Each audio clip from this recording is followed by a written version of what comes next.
Hello students, कैसे हो? उम्मीद करता हूँ बहुत अच्छे होंगे। दोस्तों, आज हम बात करने वाले हैं हमारे चैप्टर नंबर 2 की, है ना। इससे पहले हमने चैप्टर नंबर 1 किया है, उसमें हमने 7 पार्ट किए हैं जो आपको समझ में आए होंगे।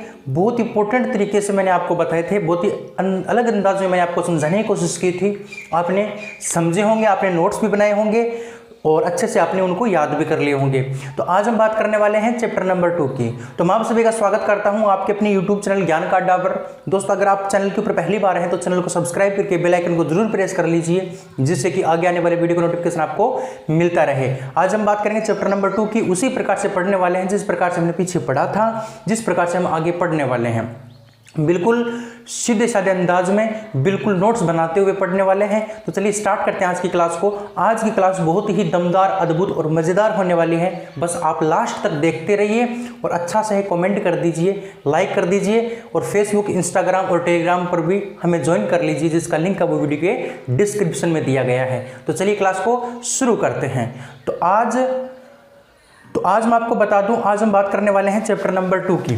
Chapter number 2, chapter 2।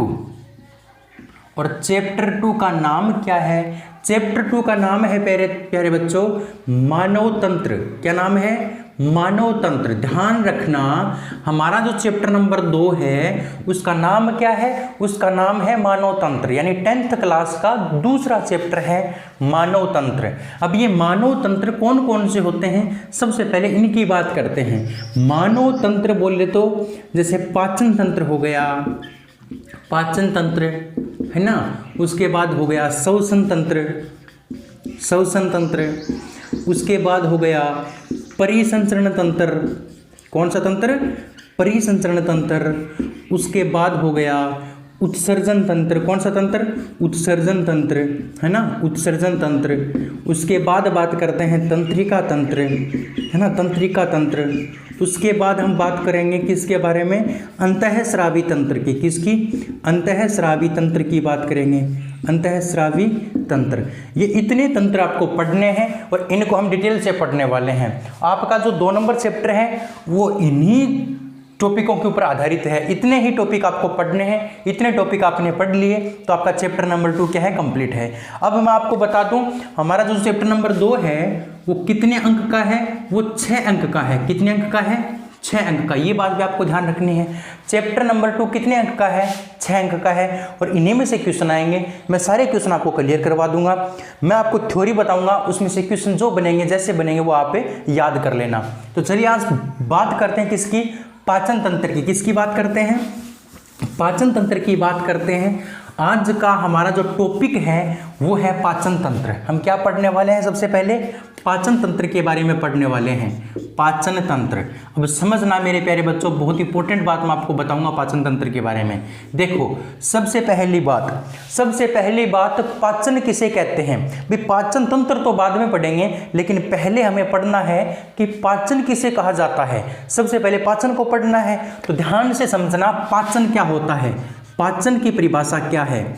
देखिए, पाचन हम किसको कहेंगे? भोजन का पचना। अब भोजन कब पचेगा वो हमें बात करनी है। देखिए, जैसे मान लो हम कोई चीज़ खाते हैं, जैसे मान लो हमने सेब खाया, हमने रोटी खाई, हमने कोई भी चीज़ खाई, तो उसको जो खाते हैं उसका लगभग इतना बड़ा टुकड़ा होता है, लेकिन फिर उसको दांतों के द्वारा क्या किया जाता है? छोटे छोटे टुकड़ों में तोड़ा जाता है। तोड़ा जाता है नहीं तोड़ा जाता? बिल्कुल तोड़ा जाता है। हम सीधा ही थोड़ी निगल लेते हैं, हमें तोड़ना पड़ता है भोजन को। तो वो होता है पचाना। समझना, भोजन के, इसकी परिभाषा आप लिख लेना, भोजन के दीर्घ जटिल व अघुलनशील अणुओं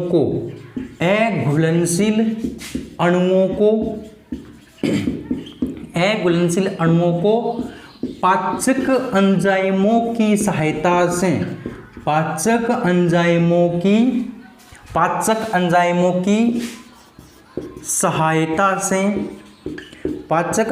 की सहायता से लघु, सरल व घुलनशील अणुओं में विभाजित विभाजित करने की प्रक्रिया, करने की प्रक्रिया पाचन कहलाती है। क्या कहलाती है? पाचन कहलाती है। ध्यान से समझना बच्चों, इंपॉर्टेंट बात मैंने आपको बताई है। मैंने क्या बताया कि कोई भी भोजन है उसके दीर्घ, जटिल या फिर अघुलनशील अणुओं को पाचक एंजाइमों की सहायता से, मान लो मेरे को सेब खाना है। क्या खाना है? मेरे को सेब खाना है, तो मैं सेब खाऊंगा। तो ये तो है नहीं कि मैं सेब को पहले ही छोटे छोटे टुकड़ों में तोड़ दूंगा।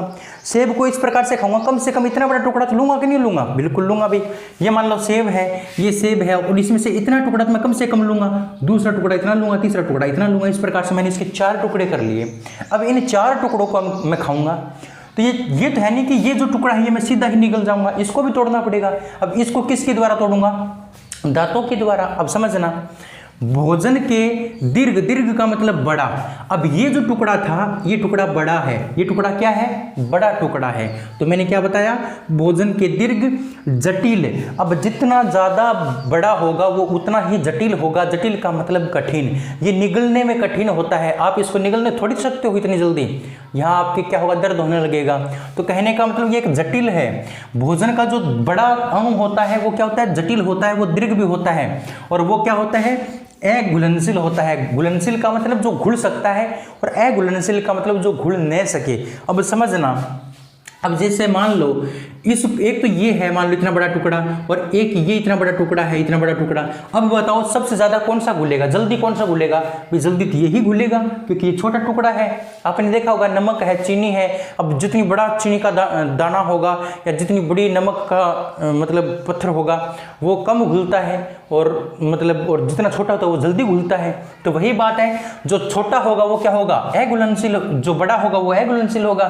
तो यहाँ पर तो बात बड़े की हो रही है। तो यही तो बात मैंने बताई है कि भोजन के दीर्घ, जटिल और अघुलनशील अणुओं को किसकी सहायता से? पाचक एंजाइमों की सहायता से हमारे शरीर के अंदर, हमारे आमाशय के अंदर, हमारी छोटी आंत के अंदर क्या पाए जाते हैं? एंजाइम पाए जाते हैं। यानी भोजन को पचाने वाले एंजाइम क्या पाए जाते हैं? भोजन को पचाने वाले एंजाइम पाए जाते हैं। ध्यान रखना है बच्चों, हमारे शरीर में, हमारे आमाशय में, हमारी छोटी आंत में भोजन को पचित करने वाले, भोजन को पाचित करने वाले, भोजन को पचाने वाले एंजाइम पाए जाते हैं। एंजाइम बोले तो रासायनिक पदार्थ पाए जाते हैं जो भोजन का पाचन करते हैं। और वो पाचक एंजाइम क्या कर देते हैं? उन बड़े अणुओं को छोटे अणुओं, लघु मतलब छोटे अणुओं में तोड़ देते हैं, जटिल अणुओं को सरल अणुओं में बदल देते हैं, और अघुलनशील अणुओं को किस अणुओं में बदल देते हैं? दोस्तों घुलनशील अणुओं में क्या कर देते हैं? विभाजित कर देते हैं। और यही प्रक्रिया क्या कहलाती है? पाचन कहलाती है। क्या कहलाती है? पाचन कहलाती है। इतनी बात आपको ध्यान रखना है मेरे प्यारे बच्चों, इंपॉर्टेंट बात आपको ध्यान रखनी है ना? इतनी बात आपको ध्यान रखनी है। यानी भोजन के दीर्घ, जटिल व अघुलनशील अणुओं को पाचक एंजाइमों की सहायता से लघु, सरल व घुलनशील अणुओं में जो तोड़ने की जो क्रिया होती है उस क्रिया को हम क्या बोलते हैं? पाचन बोलते हैं। बिल्कुल सिंपल सी बात थी, आपने लिख भी लिया होगा और आपने इसको याद भी कर लिया होगा। चलिए आगे बात करते हैं भाई। नेक्स्ट पॉइंट आपसे क्या पूछा जा सकता है? जो पाचन तंत्र होता है, पाचन तंत्र, भाई पाचन की परिभाषा तो हमने लिख ली। अब हम बात करते हैं पाचन तंत्र की। अब ये जो पाचन तंत्र होता है ये होता क्या है? यानी पाचन की क्रिया में भाग, जितने भी हमारे जो अंग है वो काम आते हैं ना, उन अंगों को सम्मिलित रूप से हम क्या बोलते हैं? पाचन तंत्र बोलते हैं। यानी पाचन की क्रिया में पाचन की क्रिया में काम आने वाले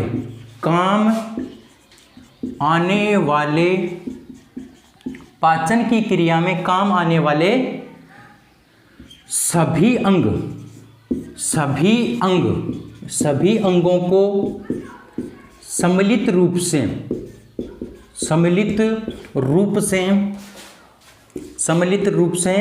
पाचन तंत्र कहा जाता है। क्या कहा जाता है? सम्मिलित रूप से पाचन तंत्र कहा जाता है। तो सिंपल सी बात एक मैंने और बता दी आपको। मैंने क्या बताया कि जो पाचन की क्रिया होती है उस पाचन की क्रिया में काम आने वाले सभी अंगों को सम्मिलित रूप से हम क्या बोलते हैं? पाचन तंत्र बोलते हैं। पाचन की परिभाषा मैंने अभी अभी बताई थी कि कोई भी भोजन का बड़ा यानी दीर्घ, जटिल और जो अघुलनशील अणु होता है उसको पाचक एंजाइम की सहायता से लघु, सरल और घुलनशील अणुओं में तोड़ने की जो प्रक्रिया होती है उसको हम बोलते हैं पाचन। और पाचन की क्रिया में जितने भी अंग काम आते हैं, जितने भी अंग काम आते हैं, जैसे मुंह हो गया, जीभ हो गई, दांत हो गए, कंठ हो गया, हमारा आमाशय हो गया, हमारी छोटी आंत हो गई, हमारी बड़ी आंत हो गई, है ना, ये सभी के सभी जो अंग होते हैं उन अंगों को सम्मिलित रूप से हम क्या बोलते हैं, उन अंगों को सम्मिलित रूप से हम पाचन तंत्र बोलते हैं। क्या बोलते हैं बच्चा? पाचन तंत्र बोलते हैं। तो वही बात मैंने आपको बताई है कि पाचन तंत्र किसे कहा जाता है। तो यानी पाचन की क्रिया में काम आने वाले जो सभी अंग हैं उन सभी अंगों को सम्मिलित रूप से हम क्या बोलते हैं? पाचन तंत्र बोलते हैं। बच्चा ध्यान रखना अच्छे से। अब बात आती है कि मनुष्य शरीर में, मनुष्य के शरीर में पाचन तंत्र का काम करता कौन है? तो ध्यान रखना,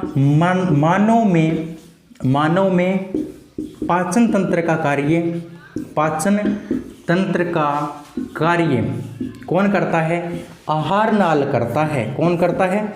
आहार नाल, आहार नाल करता है।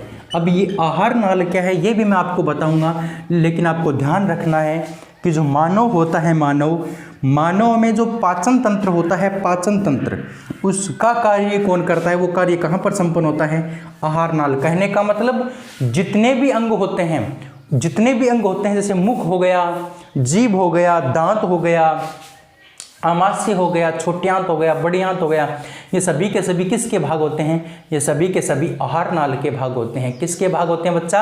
आहार नाल के भाग होते हैं। तो आहार नाल के बारे में हम अलग से पढ़ने वाले हैं, दमदार तरीके से अलग से पढ़ेंगे आहार नाल के बारे में। लेकिन एक बात आपको और ध्यान रखनी है कि जो पाचन तंत्र होता है, पाचन तंत्र किस प्रकार की क्रिया होती है? पाचन तंत्र किस प्रकार की क्रिया होती है? पाचन तंत्र अधिग्रहण समझना। मैं आपको बहुत इंपॉर्टेंट बात ये बता रहा हूं कि जो पाचन तंत्र होता है, पाचन तंत्र अधिग्रहण, पाचन अवशोषण व बहिक्षेपण, अवशोषण व बहिक्षेपण से संबंधित क्रिया होती है। बहिक्षेपण से संबंधित प्रक्रिया होती है, प्रक्रिया होती है। मैंने क्या बताया? जो पाचन तंत्र होता है, पाचन तंत्र भोजन के अंतर्ग्रहण, भोजन के अधिग्रहण, पाचन अवशोषण और बहिक्षेपण से संबंधित क्रिया होती है। क्वेश्चन आपसे 1 नंबर का पूछा जा सकता है आपके एग्जाम में कि जो पाचन तंत्र होता है वो किस प्रकार की क्रिया होती है? तो ध्यान रखना, अधिग्रहण। अब आप सोच के देखो, पाचन तंत्र का मतलब होता है भोजन को पचाना। अब समझो, पाचन तंत्र में सबसे पहले आप करते क्या हो भाई? मान लो ये भोजन है, इस भोजन को मेरे को पचाना है, इस भोजन को पचाना है तो सबसे पहले मैं क्या करूंगा? इस भोजन को मैं अधिग्रहण करूंगा। अधिग्रहण का मतलब मुंह के अंदर लेना, अधिग्रहण का मतलब मुंह के अंदर लेना। तो सबसे पहले हम क्या करते हैं? सबसे पहले हम अधिग्रहण करते हैं। क्या करते हैं? इसका अधिग्रहण करते हैं, यानी मुंह के अंदर लेके जाते हैं। और जैसे ही मुंह में लेके जाते हैं तो क्या करने लगता है? दांत इसको तोड़ने लगते हैं, और दांत तोड़ के उसको क्या कर देते हैं? छोटे छोटे अणुओं में तोड़ देते हैं। और छोटे छोटे अणुओं में तोड़ना क्या कहलाता है? अभी मैंने बताया था आपको, क्या कहलाता है? पाचन कहलाता है। तो ध्यान रखना, पाचन तंत्र है वो सबसे पहले अधिग्रहण करते हैं, उसके बाद दांतों के द्वारा इसको चबाया जाता है, यानी उसका पाचन किया जाता है।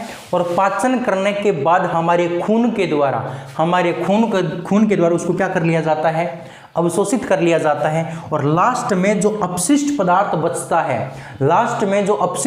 बचता है, उस अपशिष्ट पदार्थ का क्या कर दिया जाता है बच्चा? बहिक्षेपण कर दिया जाता है। सुबह सुबह फ्रेश हम होके आते हैं, वही होता है बहिक्षेपण, है ना। शरीर से गंदे पदार्थों को बाहर निकालना क्या कहलाता है? बहिक्षेपण कहलाता है। तो ये क्रम है पाचन तंत्र का, ध्यान रखना ये पाचन तंत्र का क्रम है। सबसे पहले अधिग्रहण करते हैं, फिर पाचन करते हैं, फिर अवशोषण करते हैं और लास्ट में क्या करते हैं बच्चा, बहिक्षेपण करते हैं। क्या करते हैं, बहिक्षेपण करते हैं। तो इतनी बात आपको पाचन तंत्र के बारे में ध्यान रखनी थी। अब मैं आपको आहार नाल के बारे में बताने वाला हूं। किसके बारे में, आहार नाल के बारे में बताने वाला हूं। लेकिन ध्यान रखना सबसे पहली बात पाचन किसे कहते हैं, दूसरी बात आती है पाचन तंत्र क्या है, और तीसरी बात आती है पाचन तंत्र किस किस से संबंधित होता है। यानी पाचन तंत्र अधिग्रहण, पाचन, अवशोषण और बहिक्षेपण से संबंधित क्रिया होती है। इतनी बात आपने लिख ली होंगी और याद भी आपको हो जाएंगी। क्वेश्चन आपकी एग्जाम में यहीं से आएंगे, सीधे सीधे क्वेश्चन आएंगे। मैं आपको थ्योरी के रूप में पढ़ा रहा हूं और क्वेश्चन पूछने वाला आपको क्वेश्चन के रूप में पूछ लेगा, लेकिन बातें यही रहने वाली हैं। क्वेश्चन कहीं से भी उठ सकता है, आपको पूरी थ्योरी पढ़नी है, पूरे क्वेश्चन पढ़ने हैं, पूरी थ्योरी में आपको पढ़ाऊंगा। उसी प्रकार से आपको नोट्स बना के पढ़नी है। फिर देखना आपके नंबर कितने ज़बरदस्त तरीके से आते हैं। नंबर आपके बहुत आएंगे, बहुत नंबर आएंगे आपके, अगर आप तैयारी मैं करवाता हूं वैसे करते हो तो। बस वीडियो को आप लाइक कर दिया करें, कमेंट कर दिया करें, वीडियो को शेयर कर दिया करें, जिससे कि मुझे मोटिवेशन मिले। अब हम बात करने वाले हैं किसके बारे में बच्चा, आहार नाल के बारे में। किसके बारे में, आहार नाल के बारे में चर्चा करने वाले हैं। आहार नाल के बारे में, आहार नाल के बारे में समझना भाई, आहार नाल के बारे में क्या हम पढ़ने वाले हैं। आहार नाल, देखो आहार नाल की बात करें, आहार नाल होता क्या है यही तो पढ़ेंगे। आहार नाल जो होता है ना वो कहां से लेकर कहां तक फैली होती है। आहार नाल मुख से लेकर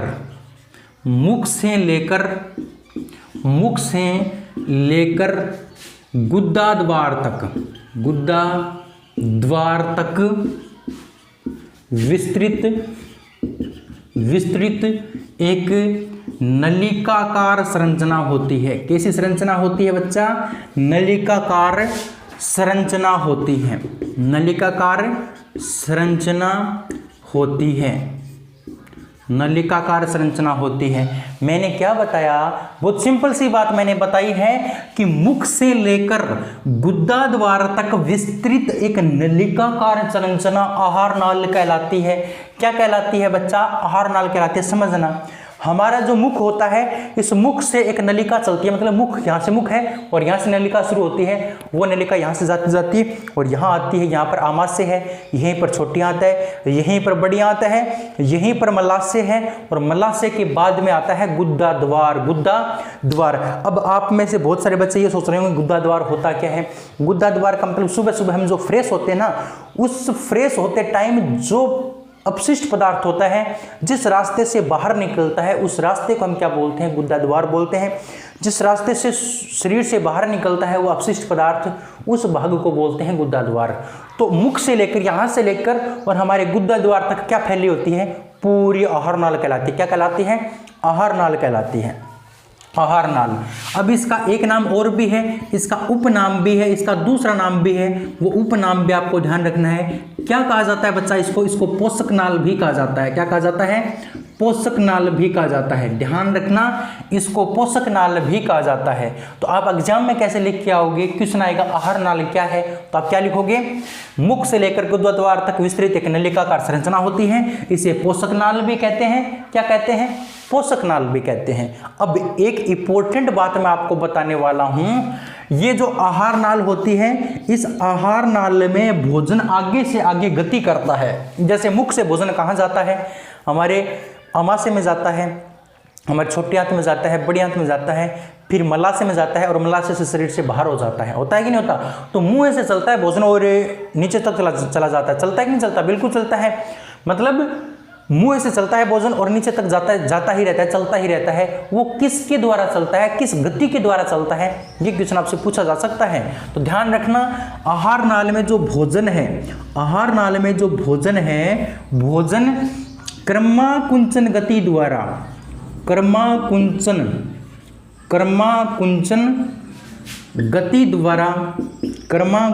गति द्वारा आगे से आगे गति करता है, आगे से आगे गति करता है, आगे से आगे गति करता है। ये क्वेश्चन पूछा जा सकता है बच्चा आपके एग्जाम में। ध्यान रखना बाबू कि भोजन है वो आहार नाल में, कहाँ की बात कर रहा हूं मैं, आहार नाल की बात कर रहा हूं कि जो आहार नाल होती है उस आहार नाल के अंदर जो भोजन होता है वो आगे से आगे चलता ही रहता है। जैसे मुख से कहां चला गया, ग्रसनी में, ग्रसनी से ग्रसिका में चला गया, वहां से आमाशय में चला गया, वहां से छोटी आंत में चला गया, वहां से बड़ी आंत में चला गया, वहां से मलाशय में चला गया। तो ये जो क्रम होता है ये आगे से आगे चलता रहता है। वो किस गति के द्वारा चलता है, उस गति को बोलते हैं बच्चा कर्मानुकुंचन गति। कौन सी गति? कर्माकुंचन या फिर कर्मानुकुंचन गति। अब ये गति होती क्या है, इस गति का मतलब क्या है? जैसे मान लो ये हमारी वो है आहार नाल है। कर्मानुकुंचन का मतलब क्या होता है? कुंचन का मतलब संकुचन होना यानी सिकुड़ना। ये क्या करती है? क्रम से सिकुड़ती रहती है। जैसे मान लो यहाँ से सिकुड़ गई है इस प्रकार से, तो यहाँ से सिकुड़ेगी ना, तो यहाँ जो भोजन था वो थोड़ा सा आगे आ गया, फिर यहाँ से सिकुड़ेगी, फिर यहाँ से सिकुड़ेगी, फिर यहाँ से, इस प्रकार से। ये मान लो हमारी आहार नली है, ये पहले यहाँ से सिकुड़ती है, फिर यहाँ से, फिर यहाँ से, फिर यहाँ से, फिर यहाँ से, इस प्रकार से सिकुड़ती रहती है। ये इस प्रकार से सिकुड़ती रहेगी तो भोजन है वो आगे से आगे क्या करता रहेगा? गति करता रहेगा। और इसी गति को हम क्या बोलते हैं? इसी गति को हम बोलते हैं कर्मानुकुंचन गति। कौन सी गति? कर्मानुकुंचन गति बोलते हैं। ध्यान रखना, कर्मानुकुंचन गति। तो आहार नाल को पोषक नाल भी कहा जाता है। और आहार नाल में भोजन आगे से आगे गति करता रहता है। वो किस गति के द्वारा करता है? वो कौन सी गति के द्वारा करता है? कर्माकुंचन गति के द्वारा। चलिए यहाँ तक बात आपको समझ में आई होगी। अब हम बात करते हैं इससे आगे और बात करते हैं। यहाँ तक आपने लिख लिया होगा। अब बात करते हैं आहार नाल के कौन कौन से भाग हैं। आहार नाल के कौन कौन से भाग हैं उनकी चर्चा करते हैं। देखिए दोस्तों, चैप्टर थोड़ा सा बड़ा है, इंटरेस्ट आपको आने वाला है। चैप्टर बड़ा जरूर है, लेकिन अच्छे से आप पढ़ लोगे तो आपके नंबर नहीं कटेंगे, 6 के 6 नंबर आ जाएंगे आपके। चलिए बात करते हैं आहार नाल के भागों की। कितने भाग होते हैं इसके? तो सबसे पहला जो भाग होता है, 1 नंबर भाग, वो है मुख। कौन सा भाग? मुख। सबसे पहले हम बात करने वाले हैं मुख के बारे में। मुख क्या होता है? मुख या फिर मुख गुहा, मुख या फिर मुख गुहा के बारे में चर्चा करेंगे। उसके बाद बात आएगी किसकी? गर्सनी की। 2 नंबर हम बात करने वाले हैं किसकी? गर्सनी की। 2 नंबर हमारा पार्ट होगा गर्सनी का। 3 नंबर जो पार्ट होगा वो होगा गर्सिका का। उसके बाद हम बात करेंगे बच्चा 4 नंबर आमाशय के बारे में। किसके बारे में? आमाशय के बारे में चर्चा करेंगे। उसके बाद बात करेंगे बच्चा हम किसके बारे में? आमाशय के बाद हम चर्चा करेंगे किसकी? आमाशय के बाद चर्चा करेंगे हम छोटी आंत की। किसकी बात करेंगे? छोटी आंत की बात करेंगे। और छोटी आंत के बाद 6 नंबर हम किसकी बात करेंगे? 6 नंबर हम बात करेंगे बड़ी आंत की। किसकी? बड़ी आंत की। और बड़ी आंत के बाद हम 7 नंबर बात करने वाले हैं मलाशय की। किसकी बात करने वाले हैं बच्चा? मलाशय की बात करने वाले हैं। और उसके बाद ये तो इसके क्या हो गए? कुछ भाग हो गए किसके? आहार नाल के। इतने भाग तो हम पढ़ने ही वाले हैं। आहार नाल के ये भाग हैं। जैसे पहले मुख आता है, फिर गर्सनी आती है, फिर गर्सिका आती है, फिर आमाशय आता है, फिर छोटी आंत आती है, फिर बड़ी आंत आती है, फिर मल द्वार आ जाता है या फिर मलाशय आ जाता है। उसके बाद कुछ सहायक पाचक ग्रंथियां भी होती हैं। कुछ सहायक पाचक ग्रंथियां भी होती हैं, वो भी आहार नाल का ही भाग मानी गई हैं। कुछ सहायक पाचक ग्रंथियां भी होती हैं, उन्हें भी क्या माना गया है? सहायक पाचक ग्रंथियों को भी आहार नाल का ही भाग माना गया है। किसका भाग माना गया है बच्चा? आहार नाल का ही भाग माना गया है। तो इनकी चर्चा करते हैं। सहायक पाचक ग्रंथियां कौन कौन सी होती हैं? पहली है यकृत ग्रंथि। कौन सी ग्रंथि? यकृत ग्रंथि। यकृत ग्रंथि बोले तो लीवर। किसके बारे में पढ़ेंगे? लीवर के बारे में पढ़ेंगे। उसके बाद हम पढ़ेंगे लार ग्रंथि के बारे में। किसके बारे में? लार ग्रंथि के बारे में। हमारी जो लार होती है ना, लार, हमारे मुंह में जो पानी रहता है, वो एक लार ग्रंथि से निकलता है। उस लार ग्रंथि के बारे में हम पढ़ने वाले हैं। और एक हम पढ़ेंगे मेरे प्यारे बच्चों अग्न्याशय ग्रंथि के बारे में। किसके बारे में? अग्न्याशय ग्रंथि के बारे में। एक हम बात करेंगे अग्न्याशय ग्रंथि के बारे में, है ना, अग्न्याशय ग्रंथि के बारे में। तो इतने पार्ट हम पढ़ेंगे सहायक पाचक ग्रंथियों में, और इतने पार्ट हम पढ़ेंगे किसके अंदर? कुछ आहार नाल के भागों में। तो वैसे तो ये सभी आहार नाल के ही भाग हैं, क्योंकि इन सहायक पाचक ग्रंथियों को भी किस में शामिल किया गया है? आहार नाल में ही शामिल किया गया है। किस में शामिल किया गया है? आहार नाल में ही शामिल किया गया है। तो अभी तक मैंने आपको क्या बताया? अभी तक मैंने आपको ये छोटी सी बात बताई है कि सबसे पहले बात मैंने बताया था पाचन क्या होता है। उसके बाद मैंने बताया कि जो पाचन तंत्र होता है, पाचन तंत्र वो किस प्रकार से काम करता है। पाचन तंत्र में क्या कौन सी क्रिया होती है? अधिग्रहण, पाचन अवशोषण और उसके बाद बहिक्षेपण, उसके बाद आहार नाल में क्या होता है, पाचन तंत्र होता है। मतलब पाचन तंत्र की जो पाचन तंत्र होता है उसके भाग कहाँ स्थित होते हैं, आहार नाल में स्थित होते हैं। फिर हमने बात की है आहार नाल की, इतनी बात आपको आहार नाल के बारे में ध्यान रखनी थी। अब हम बात करने वाले हैं किसके बारे में, अलग अलग से सभी के बारे में चर्चा करेंगे। सबसे पहले बात करते हैं किसकी, मुख और मुख गुहा की। लेकिन उससे पहले मैं आपको बता दूं, मैंने अभी तक आपको क्या क्या करवा दिया वो समझ लीजिए। एक मैं आपको डायग्राम बना के बता देता हूँ, फिर आपको समझ में आएगा। देखिए हमारा जो चैप्टर था उसका नाम था पाचन तंत्र, मतलब टॉपिक का नाम था पाचन तंत्र। और सबसे पहले हमने पाचन के बारे में पढ़ा, पाचन की हमने परिभाषा पढ़ ली, आप सभी ने लिख भी ली होगी, आपको याद भी हो गई होगी। फिर उसके बाद मैंने क्या बताया, फिर उसके बाद मैंने पाचन तंत्र के बारे में बताया। किसके बारे में बताया, पाचन तंत्र के बारे में बताया। फिर मैंने बताया कि जो पाचन तंत्र होता है वो कहाँ पर स्थित होता है, यानी उसके भाग सारी के सारे कहाँ पर होते हैं, आहार नाल में होते हैं। कहाँ पर होते हैं, आहार नाल में होते हैं। फिर आहार नाल की परिभाषा मैंने आपको बताई थी, आहार नाल क्या है वो बात मैंने आपको बताई थी। फिर आहार नाल के भाग मैंने आपको बता दिए, बताए कि नहीं बताए, बिल्कुल बताए हैं, है ना। आहार नाल की परिभाषा के बारे में मैंने आपको 3-4 बातें बताई थी। फिर मैंने आपको इसके क्या बता दिए, मैंने आपको इसके कुछ भाग बता दिए। अब हम बात करने वाले हैं हमारा जो पाचन तंत्र है उसकी बनावट की। सबसे पहले हम बात करने वाले हैं बनावट की, यानी हमारा पाचन तंत्र किस प्रकार से बना होता है। दोस्तों हमें इस चैप्टर के अंदर 2-2 बातें करनी पड़ेंगी, 2-2 बार पढ़ना पड़ेगा। सबसे पहले मुख, मुख गुहा, इन सभी को 2 बार पढ़ेंगे। क्यों, क्योंकि एक बार तो बनावट पढ़ेंगे और एक बार पढ़ेंगे हम क्रिया विधि, यानी काम करने की क्रिया, है ना, काम किस प्रकार से करता है। तो सबसे पहले हम पढ़ने वाले हैं बनावट, यानी किस प्रकार से बना होता है। तो आप हेडिंग लगा सकते हैं पाचन तंत्र की बनावट, पाचन तंत्र की बनावट। किसके बारे में पढ़ेंगे, पाचन तंत्र की बनावट के बारे में पढ़ेंगे। तो सबसे पहले पॉइंट हमारा कौन सा था, मुख। सबसे पहले क्या था, मुख या फिर मुख गुहा, मुख या फिर मुख गुहा, इसके बारे में चर्चा करते हैं। तो सबसे पहला हमारा जो 1 नंबर टॉपिक है वो है मुख या फिर मुख गुहा। समझना मुख हमारा किस प्रकार से बना होता है, इसके अंदर क्या क्या होते हैं, वो ही बात करनी है हमें। समझना ही अच्छे से समझना, मुख जो होता है वो क्या होता है, मुख किसे कहते हैं। आप मुख किसे कहोगे, मुख या फिर मुखड़ा हम किसे कहते हैं। मुख हम कहते हैं होठों से गिरी हुई आकृति को, होठों से, दो होठों से घिरी आकृति को क्या बोलते हैं बच्चा, मुख बोलते हैं। क्या बोलते हैं, मुख कहते हैं। ध्यान रखना, बस इतनी सी बात आपको ध्यान रखनी है। मुख किसे कहा जाता है, मुख 2 होठों से घिरी आकृति को कहा जाता है। और दोस्तों ये जो मुख है, ये मुख जो है, मुख कहाँ पर खुलता है, मुख कटोरे नुमा संरचना मुख गुहा में खुलता है। कहाँ पर खुलता है, मुख गुहा में खुलता है। कटोरे नुमा संरचना मुख गुहा में खुलता है। कौन खुलता है, मुख खुलता है। देखिए ये हमारे जो 2 होठ हैं इसको बोलते हैं मुख। क्या बोलते हैं, इसको मुख बोलते हैं।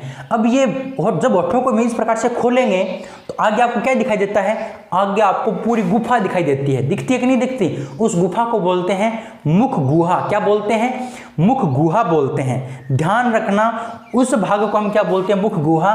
तो ये जो मुख है ना, मुख ये कटोरे नुमा संरचना में खुलता है और उस संरचना को हम क्या बोलते हैं, मुख गुहा बोलते हैं। जैसे मान लो आप जैसे इस प्रकार से होठों को इस प्रकार से खोलोगे तो जो आपको आगे दिखाई देगा इस होठों से आगे, उसी को बोलते हैं मुख गुहा। तो होठ कहाँ पर खुल गए, मुख गुहा में खुल गए। कहने का मतलब होठ खुलने के बाद हमें क्या दिखाई दिया है, होठ खुलने के बाद हमें दिखाई दिया है मुख गुहा। क्या दिखाई दी है, मुख गुहा। तो उस कटोरे नुमा संरचना को मुख गुहा बोलते हैं। तो मुख कहाँ खुलते हैं, मुख गुहा में खुलते हैं। कहाँ पर खुलते हैं, मुख गुहा में खुलते हैं। अब बात आती है कि जो मुख गुहा होती है, मुख गुहा के अंदर एक पाई जाती है जीभ। क्या पाई जाती है, जीभ पाई जाती है। तो ध्यान रखना मुख गुहा में जीभ पाई जाती है। क्या पाई जाती है, जीभ पाई जाती है। मुख गुहा में जीभ पाई जाती है।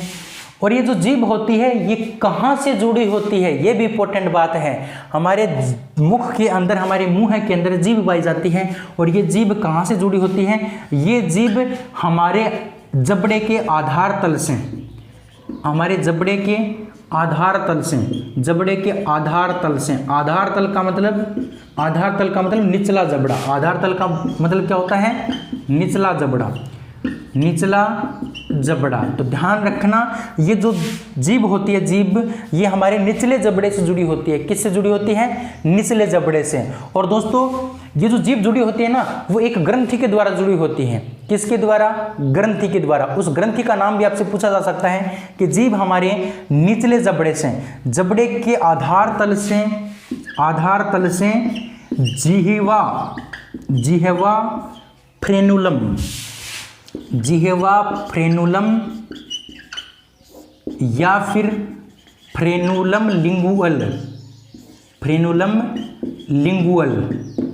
लिंगुअल, ध्यान रखना, फ्रेनुलम लिंगुअल के द्वारा जुड़ी होती है, के द्वारा जुड़ी होती है।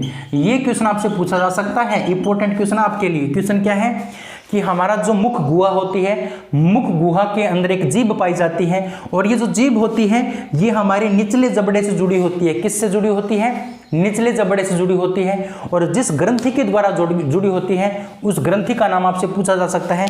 उस ग्रंथि का नाम है जिह्वा फ्रेनुलम, जिह्वा फ्रेनुलम या फिर फ्रेनुलम लिंगुअल, जिह्वा फ्रेनुलम या फिर फ्रेनुलम लिंगुअल। ध्यान रखना, जिह्वा फ्रेनुलम या फिर फ्रेनुलम लिंगुअल के द्वारा क्या जुड़ी होती है, ये हमारी जीभ जुड़ी होती है।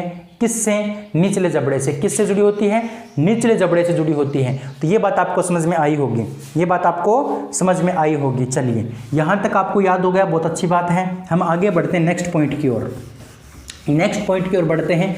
अगला जो पॉइंट हमारा वो भी दमदार है, दमदार ही होगा। चलिए बात करते हैं अगले पॉइंट की। अगला जो पॉइंट है उसको बोलते हैं,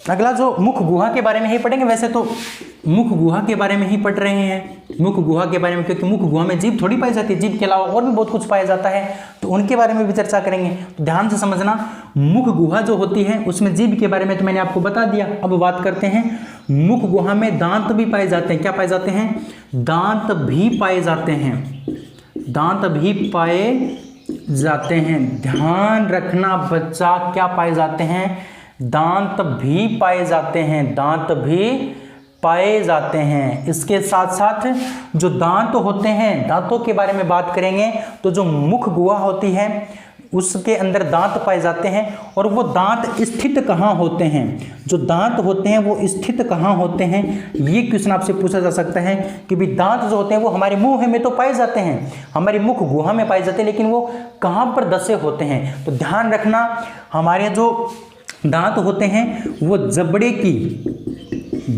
की अस्थियों के गर्तों में स्थित होते हैं, गर्तों में स्थित होते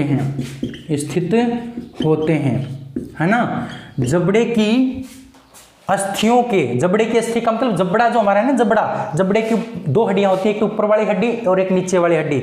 दोनों हड्डियों के अंदर इस प्रकार से गड्ढे से होते हैं, दोनों हड्डियों के अंदर क्या होते हैं, गड्ढे से होते हैं, और उन्हीं गड्ढों में क्या होते हैं, दांत लगे होते हैं। क्या लगे होते हैं, दांत लगे होते हैं। तो जो जबड़े की जो अस्थियां होती हैं, जबड़े की जो हड्डियां होती हैं, उन हड्डियों में जो गड्ढे होते हैं, उन्हीं गड्ढों में क्या स्थित होते हैं, दांत स्थित होते हैं। क्या होते हैं, दांत स्थित होते हैं, ध्यान रखना।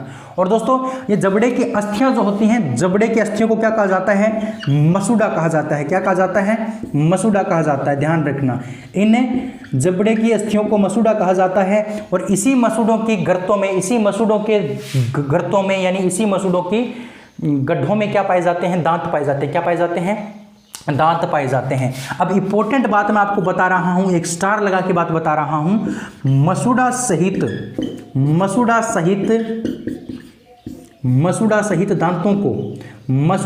दांतों को क्या कहा जाता है, ये क्वेश्चन आपसे पूछा जा सकता है। मसूड़ा सहित दांतों को गर्तदंती कहा जाता है। क्या कहा जाता है, गर्तदंती कहा जाता है, गर्तदंती कहा जाता है। ये इंपॉर्टेंट बात है आपके लिए। मैंने क्या बताया कि जो मसूड़ा होता है वो मसूड़ा किसे कहते हैं, हमारे जबड़े की जो हड्डियां होती हैं, वो हमारे उन जबड़े की हड्डियों को हम क्या बोलते हैं, मसूड़ा बोलते हैं। उन जबड़ों की हड्डियों को हम मसूड़ा बोलते हैं। और जो मसूड़ा होता है, मसूड़ों के सहित जो दांत होते हैं, मसूड़ों के सहित जो दांत होते हैं, उन दांतों को हम क्या बोलते हैं? गर्ददंती बोलते हैं। क्या बोलते हैं? गर्ददंती। यानी मसूड़ा और दांत दोनों को मिला लिया जाए तो उसको हम गर्ददंती बोलेंगे। और वैसे अलग अलग बात करें तो मसूड़ा अलग हो गया, दांत अलग हो गए, लेकिन दोनों को मिला देते हैं तो उसका नाम क्या हो जाता है? गर्ददंती हो जाता है। क्या नाम हो जाता है? गर्ददंती उनका क्या हो जाता है? नाम हो जाता है। चलिए आगे बढ़ते हैं भाई, नेक्स्ट बात करते हैं दांत के बारे में।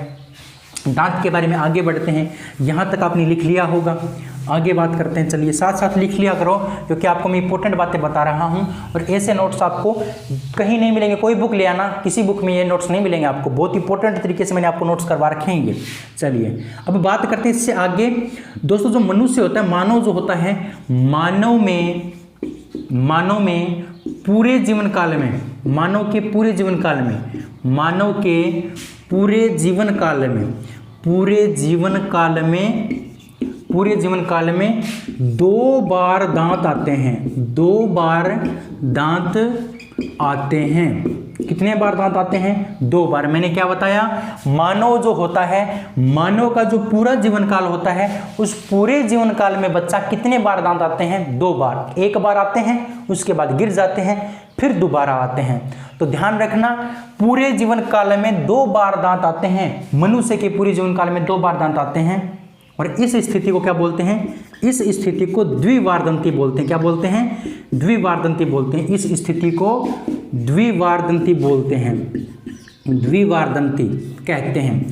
द्विवारदंती क्यों कहते हैं? क्योंकि मनुष्य के पूरे जीवन काल में कितने बार दांत आते हैं? पूरे जीवन काल में 2 बार दांत आते हैं। कितने बार दांत आते हैं? 2 बार दांत आते हैं। इसीलिए इस स्थिति को क्या बोलते हैं? द्विवारदंती बोलते हैं। क्या बोलते हैं? द्विवारदंती बोलते हैं। तो सिंपल सी बात थी जो आपको ध्यान रखनी थी कि मनुष्य के पूरे जीवन काल में 2 बार दांत आते हैं। आप सभी को पता है, जब आप छोटी उम्र में थे तो आपके दांत गिर गए थे, फिर दोबारा आए हैं, और अब जब गिर जाएंगे तो नहीं आएंगे, एक बार ही आएंगे, एक बार ही आते हैं। जैसे मतलब एक बार तो स्टार्टिंग में आ गए, फिर एक बार और आते हैं। यानी पूरे जीवन काल में सिर्फ 2 बार ही दांत आते हैं। इसीलिए इस स्थिति को क्या बोलते हैं? द्वि का मतलब 2, वार का मतलब दूसरी बार, दंती का मतलब दांत आना, दूसरी बार दांत आना द्विवारदंती कहलाता है।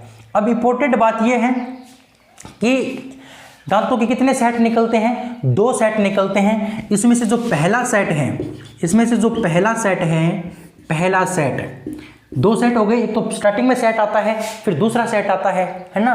तो ध्यान रखना, जो पहला सेट है दांतों का, उस पहले सेट को बोलते हैं प्राथमिक दांत। क्या बोलते हैं? प्राथमिक दांत, या फिर उसको बोलते हैं दूध के दांत। क्या बोलते हैं? दूध के दांत। उसे हम दूध के दांत बोलते हैं। और उसे ही हम क्या बोलते हैं? अस्थायी दांत बोलते हैं। क्या बोलते हैं? अस्थायी दांत कहते हैं। तो समझना, मैंने क्या बताया? मैंने ये बताया कि जो मनुष्य होता है, मनुष्य के पूरे जीवन काल में कितने सेट निकलते हैं? 2 सेट निकलते हैं। एक तो स्टार्टिंग में जब बच्चा जन्म लेता है, उसके 6-7 महीने बाद स्टार्ट हो जाता है निकलना, है ना। 7-8 साल की उम्र तक वो निकल जाता है, फिर वो मतलब गिरने शुरू हो जाते हैं, फिर 10-12 साल की उम्र तक पूरे गिर जाते हैं, फिर दोबारा आते हैं। आते कि नहीं आते? बिल्कुल आते हैं। तो जो पहला जो सेट होता है स्टार्टिंग में जो आता है, उस सेट को हम क्या बोलते हैं? प्राथमिक दांत बोलते हैं। उसे हम दूध के दांत भी बोलते हैं, उसे हम अस्थायी दांत भी बोलते हैं। उसे हम अस्थायी दांत क्यों बोलते हैं? क्योंकि वो दांत गिर जाते हैं, वो स्थायी नहीं होते, वो गिर जाते हैं, इसलिए उसको क्या कहा जाता है? अस्थायी दांत कहा जाता है। और जो दूसरा सेट निकलता है, इसमें से जो दूसरा सेट निकलता है, ये पहला सेट पूरा गिर जाता है, ये पहला सेट पूरा गिर जाएगा। ये गिरने के बाद दोबारा जो आते हैं, उस सेट को क्या बोलते हैं? उस सेट को बोलते हैं स्थायी दांत। स्थायी दांत, द्वितीयक दांत, द्वितीयक दांत। ध्यान रखना, स्थायी दांत या फिर द्वितीयक दांत कहा जाता है। क्या कहा जाता है? स्थायी दांत या फिर द्वितीयक दांत कहा जाता है। ध्यान रखना, स्थायी या फिर द्वितीयक दांत, क्योंकि स्थायी होते हैं ये अगर गिर गए ना तो फिर वापस नहीं आएंगे।